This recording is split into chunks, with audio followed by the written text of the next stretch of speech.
India's largest digital media network SumanTV తో చేతులు కలపండి. ఫ్రాంచైజ్ ద్వారా లోకల్ మీడియా పార్ట్నర్ అవ్వండి. సార్ నమస్తే సార్, రాంప్రసాద్ గారు. నమస్తే అండి విష్ణు గారు. రాంప్రసాద్ గారు, last 1 month back apartment flat కి సంబంధించి ఒక వీడియో చేశాము.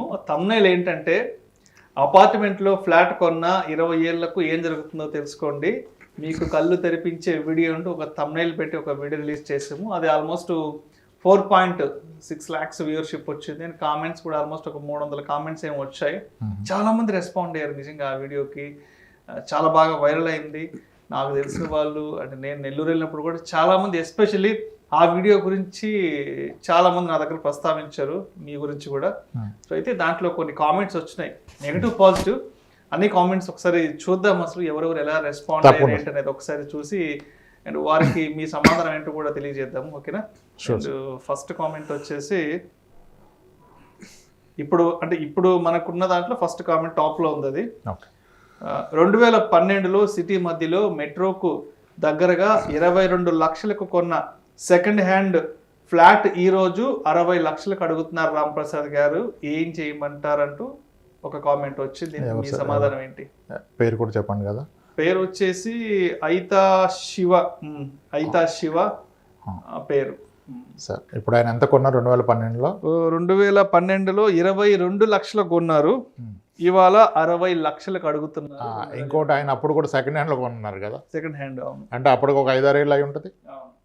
సో మనం చెప్తుంది ఏంటంటే 10 yearsకి ఫ్లాట్ డబుల్ అవుతుందని చెప్తున్నాం. కానీ ఆయన కేసులో చాలా ఎక్కువైంది. 22 కొంటే 44 లక్షలు అవ్వాలి, లేదా 50 లక్షలు అవ్వాలి. కానీ 60 లక్షలు అయింది కదా, గుడ్. అది మళ్ళీ అలానే పెరుగుతుంది. ఇప్పుడు అది 60 లక్షలు అయిందంటే ప్రాబ్లీ రెంట్ 15,000 వస్తుంది ఆయనకి ఈరోజు. ఆయన పెట్టుబడి 22 లక్షలు అన్నారు కదా, ఈరోజు రెంట్ వచ్చేస్తుంది కదా మీకు 15-16,000. Good, yes sir, congrats. ఆయనకి బాగా పెరిగింది కదా, పెరుగుతుంది. అంటే 10 years లో చాలా మంచి రిటర్న్స్ వచ్చాయి కదా. మీరు నెగిటివ్ కామెంట్స్ తీసుకోండి కదా, కొన్ని నెగిటివ్ తీసుకోమంటారు. ముందు నెగిటివ్ తీసుకుని ఆన్సర్ చేద్దాం, హెల్ప్ అవుతుంది కదా. అంటే ఒక కామెంట్ చదివినప్పుడు అది నిజమా అబద్ధం అన్న సందిగ్ధంలో ఉంటారు న్యూట్రల్గా ఉన్నవాళ్ళు. సో దానికి ఆన్సర్ చేసే ప్రయత్నం చేద్దాం, పర్లేదు ఎంత నెగిటివ్ ఉన్నా తీసుకోండి. రైట్ తీసుకుందాం. కొన్ని నెగిటివ్ కామెంట్స్ కూడా తీసుకుందాం సార్. అంటే నెగిటివ్ కాదు కానీ ఇంకొక అతను తన అభిప్రాయాన్ని కూడా వ్యక్తం చేశాడు. బివి రావ్ అంట 3 weeks బ్యాక్ కామెంట్ పెట్టారు. I have purchased a 2 BHK builder's flat in Gurgaon, Haryana in 2004 for rupees 13.75 lakhs. Recently, in this month, we have sold it off for rupees 87 lakhs. All white, no black involved. Tell me how much it has appreciated in the last 20+ years, nearly 6 times. So, this is the solid proof, no facts hidden antu kuda B V Rao ఆయన ఒక comment. ఎప్పుడు కొన్నారండి ఆయన? ఈయన 2004లో 13.75 లక్షలు పెట్టి గుర్గాన్లో కొన్నారంట. And రీసెంట్గా ఈ 2023 August సెప్టెంబర్కి 87 లక్షలకు అమ్మారంట. ఇంచుమించుగా 20 ఏళ్ళు అయిందండి. 13.5 ఎంత అంటే 14 లక్షలు తీసుకో, 14 లక్షలు అనుకోండి. మనం చెప్పే స్టాండర్డ్ 10 yearsకి డబ్బులు 7% అప్రిషియేషన్ అంటాం, రెంట్ కాకుండా. అలా అయితే 14 అయితే మొదటి 10 ఏళ్ళకి 28 అవ్వాలి, నెక్స్ట్ 10 ఏళ్ళకి 60 అవ్వాలి మా అంటే. అయింది ఎంత అన్నారు? సో ఇప్పుడైతే 87 lakhs ఉంటాయి, అంతకంటే ఎక్కువ పెరిగింది. ఈజ్ లక్కీ గై. 7 వస్తుంది అన్నావు, మంచిగా జరిగింది. 20 years తర్వాత కూడా పెరిగింది కదా. ఇప్పుడు అదే సార్ కామెంట్స్లో ఏంటంటే, ఇప్పుడు పాజిటివ్ కామెంట్స్ ఉంటే ఎక్స్పీరియన్స్ అయిన వాళ్ళు, వీళ్ళు కొని ప్రాపర్టీ అమ్మిన వాళ్ళు, రియల్ టైం ఎక్స్పీరియన్స్. మిగిలిన వాళ్ళు వాళ్ళ నెగిటివ్ కాదు, వాళ్ళ ఆలోచన అలా ఉంది. వాళ్ళు కొనలేదు కదా, ఊహించుకుంటున్నారు. ఇప్పుడు వీళ్ళు కొన్నోళ్ళు, ఇప్పుడు ఇందాక 2 చెప్పారు మీరు, ఇప్పుడు అంతే వీళ్ళు కొన్నారు, దట్ ఇస్ ట్రూ. మళ్ళీ ఇంకొకటి కొన్ని కామెంట్ చూస్తా, హైదరాబాద్లోనే జరుగుతుంది, ఇంకెక్కడ జరగదు అన్నారు. ఇప్పుడు ఆయన వేరే లొకేషన్ కదా, హైదరాబాద్ కాదు కదా. సో అదేవిధంగా ఇంకొక కామెంట్ వచ్చేసి రమాకాంత్ రెడ్డి అంట. చెప్పండి సార్. అడ్డగోలుగా తలా తోక లేని అపార్ట్మెంట్లు కడుతున్నారు, 20 ఏండ్ల తర్వాత అపార్ట్మెంట్లు ఉంటే గొప్ప కదా అంటూ ఒక కామెంట్. గుడ్ కదా, మరి తలా తోక లేదన్నప్పుడు మనం తీసుకోవాలి. బిల్డర్కి తల తోక లేకపోతే మనకు తల ఉంటే మనం నిర్ణయం తీసుకోవాలి. ఇప్పుడు ప్రతి దాంట్లో వరస్ట్ ఉంటాయి కదా, ఆ విచక్షణ మనకు ఉండాలి కదా. ఇప్పుడు అంత పిచ్చిగా కట్టిన అపార్ట్మెంట్ ఎందుకు తీసుకోవాలి మనం? అందుకనే మనం ఎప్పుడు కూడా కన్స్ట్రక్షన్ క్వాలిటీ చూడండి, రెడీ టు ఆక్యుపై చూడండి అని చెప్తాం. సెకండ్స్ ఇంకా బెస్ట్ అని చెప్తాం, తెలుస్తుంది దాని క్వాలిటీ ఏంటని, సీపేజ్ ఉందా లేదా అని చూసి నిర్ణయం తీసుకోండి. అలా ఉన్నా తీసుకోవద్దు మీరు. అలా ఉన్నా తీసుకోవద్దు కదా, తీసుకోవద్దు అలా ఉంటే. మీకు తెలిసింది కదా ఇంకేం తీసుకోవడం. ఇంకొక కామెంట్ ఉంది, పేరు అయితే లేదు, అదే సమ్ యూజర్ అని ఆ నేమ్తో వచ్చింది. ఓకే, ఈయన ఓన్లీ అపార్ట్మెంట్ మీద వచ్చే లాభమే చెప్తుంటాడు. లోన్స్ ఈఎంఐలు ఎవ్రీ మంత్ కట్టే మెయింటెనెన్స్ ఛార్జెస్ మైనస్ చేయాలి కదా, అవన్నీ తీసాక మిగిలిన లాభం తక్కువే ఉంటుంది కదా అంటూ ఇంకొక ఆడియన్ కామెంట్. చాలామంది లోన్ ఈఎంఐ అంటున్నారు. మరి ఇప్పుడు అంటే వీళ్ళందరి ఇంటెన్షన్ ఏంటంటే చాలామంది, అంటే దాంట్లో తప్పేం లేదు, మళ్ళీ నేను తప్పట్లేదు, కొంచెం మనం చెప్పే విధానం అంత కరెక్ట్గా ఉండదు. కానీ ఇప్పుడు లోన్ ఎవరు కడతారు, ఈ ఇంట్రెస్ట్ ఎవరు కడతారు అంటారు. ఇంట్రెస్ట్ ఎవరు కడతారంటే లోన్ తీసుకున్న అతను కడతాడు. ఇప్పుడు వీళ్ళ ఉద్దేశం ఏంటంటే ఫ్లాట్ అయితే లోన్ కట్టాలి, హోమ్ లోను, ప్లాట్ అయితే కట్టనంటాడు. మరి ప్లాట్ ఫ్రీగా ఇస్తున్నాడా మనకి? ప్లాట్ అయినా లోన్ తీసుకుంటే దీనికంటే ఎక్కువ ఇంట్రెస్ట్ కట్టాలి. యాక్చువల్ దాని రేట్ ఆఫ్ ఇంట్రెస్ట్ కూడా ఎక్కువ ఉంటుంది. కానీ సైకలాజికల్గా ఏంటంటే నాకు తెలియదు ఎందుకో మరి, అంటే ప్లాట్ అంటే సొంత తల్లి, ఫ్లాట్ అంటే సవిత తల్లి అన్నట్టు ఫీల్ అయిపోతుంది. ఇంట్రెస్ట్ కడతారంటే మరి లోన్ తీసుకున్నప్పుడు ఇంట్రెస్ట్ కట్టాలి కదా, లేకుండా ఎవరు ఇస్తారు? అది కూడా అన్నిటికంటే తక్కువ ఇంట్రెస్ట్ కదా, ఇంక వరీ ఏముంది, ఆ కంపారిజన్ లేదు. నెక్స్ట్ మెయింటెనెన్స్ ఎవరు ఇస్తారు? మెయింటెనెన్స్ ఎవరు వాడుకుంటే వాళ్ళు ఇస్తారు. ఏది ఫ్రీగా వస్తుంది? ఏది ఫ్రీగా వస్తుంది? మెయింటెనెన్స్ ఉందంటే దానికి ఎమిటీస్ ఉన్నాయి కదా, రిపేర్లు ఉన్నాయంటే అవును, మరి ప్రతిదానికి రిపేర్ ఉన్నాయి. మన బాడీలో రిపేర్ రాదా? ఇప్పుడు జ్వరం వచ్చిందని వదిలేస్తే మనిషి పోతాడు బైక్ అని పట్టించుకోవాలి కదా. ఇప్పుడు బాడీలో నీ రీప్లేస్మెంట్ వచ్చింది ఏంటది? సర్వీసింగ్ ఇన్ ద బాడీ చేసుకోవాలి, వదిలేస్తే మనిషిని. సేమ్ ప్రాపర్టీ అయినా అంతే, వస్తాయి రిపేర్, అంతే ఏది ఉండదు. మీ వెహికల్ రిపేర్ వస్తే ఏం చేస్తారు?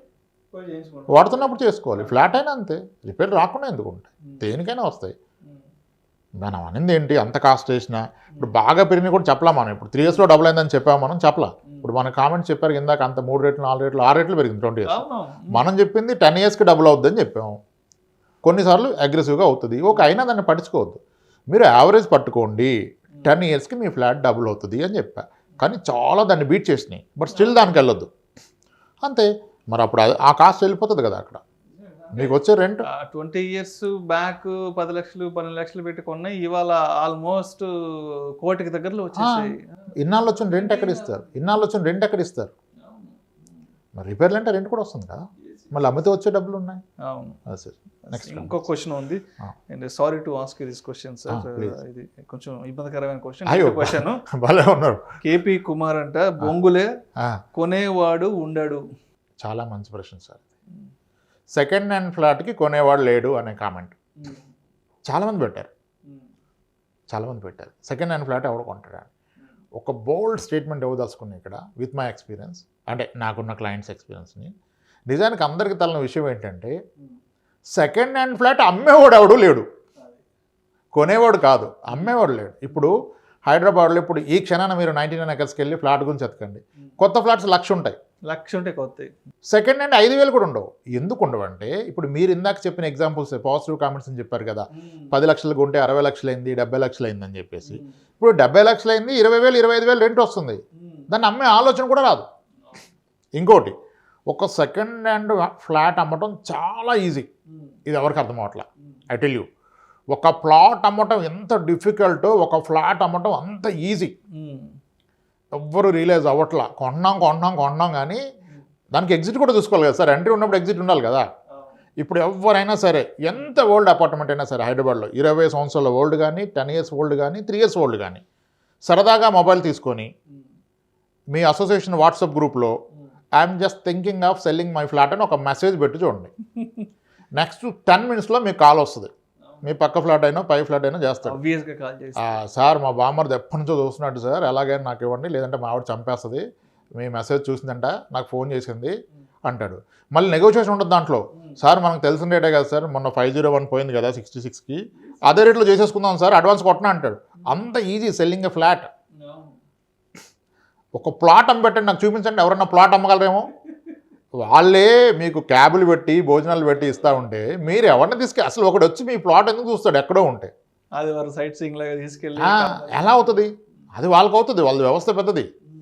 సో ఒక ఫ్లాట్ అమ్మడం చాలా ఈజీ. సెకండ్ హ్యాండ్ ఫ్లాట్ ఎవడు కొంటాడు కాదు, ఎవరు అమ్ముతున్నారు. సింపుల్ డేటా కదా. ఇప్పుడు గూగుల్ ఎత్తకండి, ఏ ఏరియానా తీసుకోండి, ఒక 3 kilometers రేడియస్లో సెకండ్ హ్యాండ్ ఫ్లాట్స్ ఎక్కువ ఉన్నాయా, సెల్కి ఫస్ట్ హ్యాండ్ ఎక్కువ ఉన్నాయా? I mean new flats. Yes, లక్షల్లో ఉన్నాయి సార్.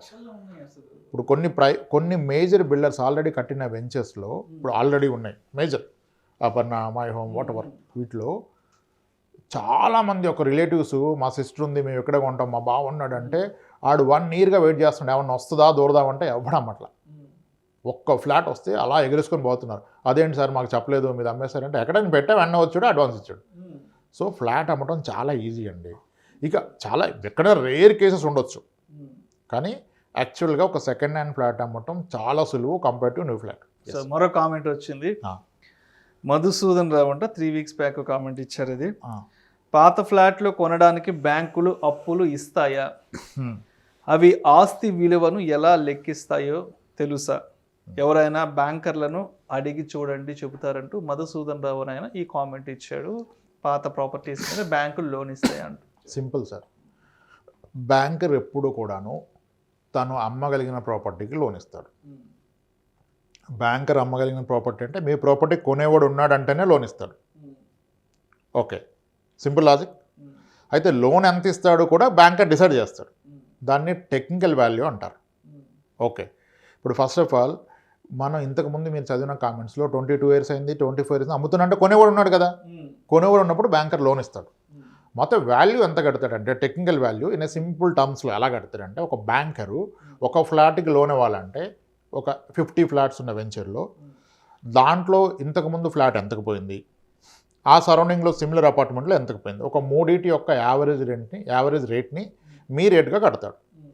కట్టి ప్రాబబ్లీ దాంట్లో మీకు 80% 70% లోన్ ఇస్తాడు. ఎంత ఓల్డ్ ఫ్లాట్ అయినా లోన్ వస్తుంది.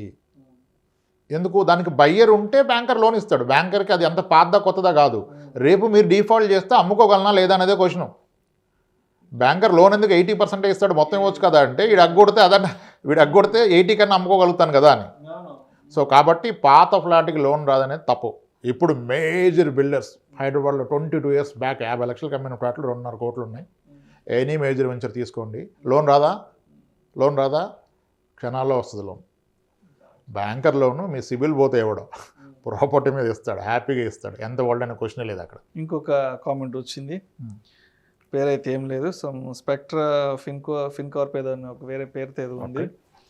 I bought my flat for 18 lakhs in 2002, అంటే ఆల్మోస్ట్ ఒక 20 years. Today it is valued rupees 150 lakh, అంటే 1,50,00,000. ఇంకేంది 18 lakhs కొంటే మన లెక్క ప్రకారం 10 yearsకి 16, 20 yearsకి 32, ఆయన 1,50,00,000 వచ్చింది. హ్యూజ్ కదా అంతే. అసలు ఇప్పుడు ఆయనకు సెల్లర్ బయ్యర్ లేడా ఉంటాడు పక్క. అవును, ఇంకా దాంట్లో ఏముంది. ఇంకొక పాజిటివ్ కామెంట్, అపార్ట్మెంట్స్ గురించి చాలా తప్పుగా ప్రచారం జరుగుతుంది సార్, ఈ విషయంలో మంచి వివరణ ఇచ్చారంటూ కూడా. సింపుల్ సార్, ఏ ప్రొడక్ట్కైనా సపోర్ట్ ఎప్పుడు ఎక్కువ ఉంటుందంటే మార్జిన్స్ ఎక్కువ ఉన్న ప్రోడక్ట్ని బాగా పుష్ చేస్తారు, కమిషన్లు తక్కువ ఉన్న ప్రోడక్ట్ని పెద్దగా పుష్ చేయరు. సింపుల్, అపార్ట్మెంట్ అమ్మితే వచ్చేది 1% కమిషన్ కాబట్టి ఎక్కువ మంది ఏజెంట్లు కూడా ఈ స్పేస్లో వర్క్ చేయరు, ల్యాండ్ మీద వర్క్ చేస్తారు. అండ్ అపార్ట్మెంట్ అనేది ఒక ట్రాన్స్పరెంట్ ప్రైస్. ఇప్పుడు నా ఫ్లాట్ ఉంది, నా ఇష్టం వచ్చిన ప్రైస్ అనడానికి లేదు. దాంట్లో రీసెంట్గా ఒక ఫ్లాట్ అమ్మితే ఆ ప్రైస్కి కొంచెం అటు ఇటుగా యూ కాన్ డిసైడ్. అంటే బయ్యర్ కానీ సెల్లర్ కానీ తీసుకోలేడు, మేజర్ అడ్వాంటేజ్. వీటికంటే ఒక ఫిక్స్డ్ ప్రైస్ ఉంది, కానీ దీన్ని ఒప్పుకోరు. ఎస్, నెగిటివ్ ప్రచారం జరుగుతుందన్నమాట నిజం. ఇంకొక కామెంట్ వచ్చింది, శాంతా రాఘవన్. అంటే ఈ వీడియోలో చెన్నైకి సంబంధించి కామెంట్ ఒకటి పెట్టారు. ఒక పర్టికులర్ అపార్ట్మెంట్ గేటెడ్ కమ్యూనిటీ పేరు మెన్షన్ చేస్తారు, బట్ నేను ఆ పేరు తీసేస్తున్నాను. అంటే పెద్ద కంపెనీకి సంబంధించిన పేరు ఒకటి మెన్షన్ చేశారు. చెన్నైలో జరిగిన మోసం చూసారా, ఒక గేటెడ్ కమ్యూనిటీ అపార్ట్మెంట్స్ 1.5 crores పెట్టి కొన్న వాళ్ళు రోడ్డు మీదకి వచ్చారు, చాలా మోసం జరిగింది. సో అపార్ట్మెంట్ చూసి బాగా పరిశీలించి కొనుక్కోవాలి. అంటే ఆ పర్టికులర్ అపార్ట్మెంట్ పేరు మెన్షన్ చేశారు, ఆ గ్రూప్కి సంబంధించింది. సో అపార్ట్మెంట్లో పెచ్చులుగా రూఫ్ వాల్స్ విరిగి పడుతున్నాయి, బీ కేర్ఫుల్ కొనేటప్పుడు అంటూ, అంటే వాళ్ళకి జరిగిన ఇబ్బంది గురించి చెప్తున్నారు. అందుకే రిప్యూటెడ్ బిల్డర్ని చూసుకోవాలి. అండర్ కన్స్ట్రక్షన్ కొంటే ఇటువంటి జరిగే అవకాశం ఉంటుంది. మీరు ముందే బుక్ చేశాక ఎలా కట్టినా తీసుకోవాలి. అదే రెడీ టు ఆక్యుపై ఉంటే యూ కెన్ చెక్ ఇట్ కదా. సో జరుగుతుంది, కానీ ఎన్ని కేసులు ఎక్కడో ఒకటి జరుగుతుంది. సో అదేవిధంగా ఇంకొంతమంది చాలామంది అడిగారు, ఇన్ని మాటలు ఎందుకు సార్, 1993లో అంటే ఒక 30 సంవత్సరాల క్రితం. అంటే నేను అక్కడ ఎగ్జాంపుల్ 93లో ₹1,00,000 కొంటే అది ఇప్పుడు 60 లక్షలు ఉందని చెప్పాను, అందుకని అంటున్నారు అది. అదే ₹1,00,000 పెట్టి 1993లో గోల్డ్ కొని ఉంటే మరి ఇవాళకి ఏంటి పరిస్థితి అంటూ కూడా ఈ గోల్డ్ డిస్కషన్ ఈ కామెంట్ నేను చూసా, ఫేస్బుక్ లో కూడా చూసారు, ఫేస్బుక్ లో వచ్చింది. Yes, correct. అయినా చిన్న లాజిక్ ఆలోచించండి. యాక్చువల్గా నేను ఆ వీడియోలో చెప్పింది ఏంటంటే 93లో ₹1,00,000 కొన్న ఫ్లాట్, ఓకే, మంచి బిల్డర్ కాదు, ఇందాక ఏం చెప్పినట్టు సీపేజీలు ఉన్న బిల్డర్ ఆయన. అది ఈరోజు సస్టైనబుల్ కండిషన్ లేకపోతే దాన్ని మళ్ళీ తలా 20 లక్షలు పెట్టి కొత్త ఫ్లాట్ కింద కన్వర్ట్ చేసుకున్నారు. ఓకే, ఆమె కూడా అదే ఫీల్ అయింది. యాక్చువల్గా ఆమె కొన్నది 75,000కి, కానీ నేను రౌండ్ ఫిగర్ వరకు 1 lakh చెప్పా. ఏముంది సార్, మేము 1 lakh పెట్టుకుంటే ఈరోజు మొత్తం పోయింది, మళ్ళీ తలా 20 లక్షలు వేసి కట్టించుకున్నాము అని చెప్పింది. ఈ కొత్తగా కట్టింది అమ్మితే ఎంత వస్తుందమ్మా అంటే 70 నుంచి 75 లక్షలు వస్తుంది. మరి 75లో నీ పెట్టుబడి మొన్న పెట్టిన 20 కదా, మిగిలిన 55 అప్పుడు పెట్టిన 1,00,000 కదా అని అడిగా కదా. చూసారు, సైకలాజికల్గా అలా ఫీల్ అవుతారు, తప్పేం లేదు. ఓకే, అప్పుడు వస్తుంది ఈ క్వశ్చన్, మరి 93లో బంగారం కొంటే చాలా పెరిగేది కదా అని. ఫస్ట్ మీరు గూగుల్ చేయండి, 93లో గోల్డ్ ఎంత ఉంది. 10 grams గోల్డ్ మేబీ 93లో 4,293లో. ఆ రోజు ₹1,00,000 పెట్టి బంగారం కొంటే మీకు 25 తులాలు వచ్చేది, 25 తులాస్ వచ్చేది, రైట్. 93లో 25 తులాస్ గోల్డ్ కొంటే ఈరోజు ఎంత ఉంటుంది గోల్డ్? గోల్డ్ ఎంత ఉంటుంది? 25 తులాస్ ఉంటుంది కదా, గోల్డ్ అయితే పెరగదు కదా. మరి ఈరోజు ఉన్న రేటు కమ్మండి, ఎంత వస్తుంది? 60,000 కదా. మా అంటే ఎంత వస్తుంది?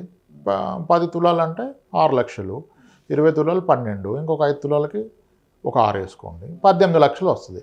మరి ఫ్లాట్ అమ్మితే మీకు 60 లక్షలు వస్తుంది కదా, మళ్ళీ ఇన్నాళ్ళు రెంట్ ఎవరికి ఇస్తారు? ఇంకొక లాజిక్, ఇప్పుడు ఈయన గోల్డ్ని అంత బాగా కంపేర్ చేశారు కదా.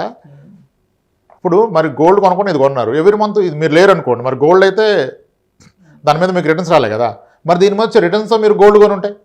93లో దీనికి రెంట్ ₹200 వచ్చి ఉంటుంది కదా, ₹200 రెంట్ వచ్చి ఉంటుంది కదా. ఆ 200 పెడితే అప్పుడు మీకు 2 గ్రాముల బంగారం వచ్చేది కదా. అట్లా కొంటే అదే కేజీ అయిపోయిందాము ఈరోజు గోల్డ్. సో కంపారిజన్ కూడా ప్రాపర్గా చేయాలి. గోల్డ్ కొంటే అదే సార్, ఇప్పుడు అందరికీ ఏంటంటే ఇంత కొంటే ఇంత పెరిగింది, అది ఎంత పెరిగింది పర్సంటేజ్లో చూడండి, కంపారిజన్ క్లియర్గా చేయాలి కదా. గోల్డ్కి దీనికి పొంతనేంటి? సరే పొంతను చూసినా మీకు దొరికిపోయింది కదా.